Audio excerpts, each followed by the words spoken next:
本频道需要大家支持，欢迎订阅点赞。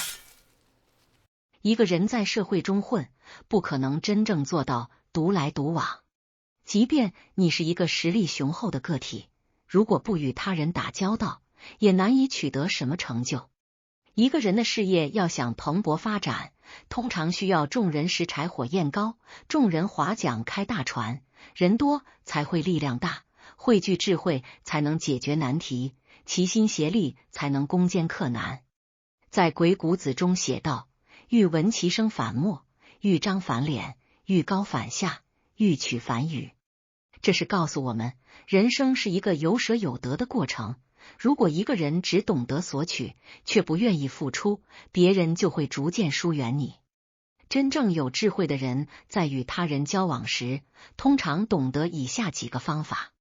首先要做好自己，然后再期待他人的认同。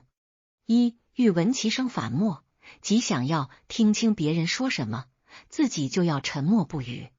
俗话说，有理不在声高。当你大声说话，试图强迫别人听从你时，效果会适得其反。别人可能觉得你无知，言辞不恰当，甚至选择离开，不再愿意倾听你的意见。聪明的人通常保持沉默，多听别人说话，少发表言论。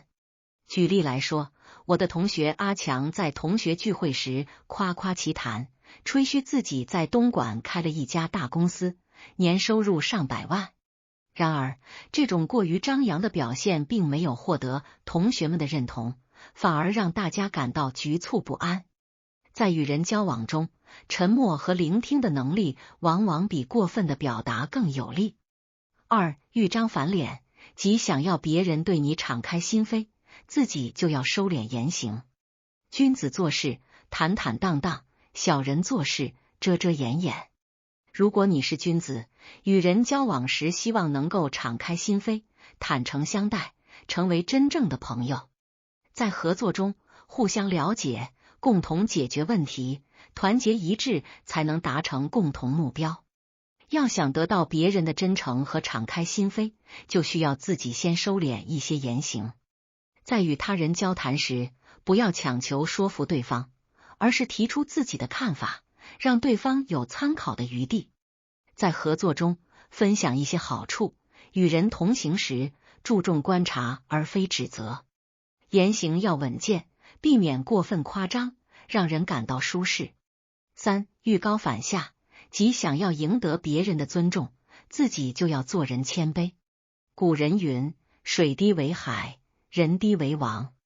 成功的人通常是欲扬先抑，从基层做起，一步一个脚印向高处迈进。与他人交往时，如果你能保持谦卑的态度，让对方感受到平等和尊重，便能获得真正的高尚。在这方面，我的表弟小虎是一个很好的例子。他在老家开荒种桃树，虽然最初对这个行业一无所知，但他向同行请教，始终保持着谦虚的态度。即使有些同行并未愿意分享经验，他仍然通过自己的努力摸索。他的成功并非来自吹嘘，而是通过踏实的努力和与他人的谦卑交往。四、欲取反予，即想要获得别人给予的好处，自己就要学会付出。想要得到别人的帮助和支持，就要主动付出自己的帮助。俗话说，赠人玫瑰，手留余香。通过帮助他人，你也能得到回报，建立起良好的人际关系。比如，我的同学阿远在家乡开了一家火锅店。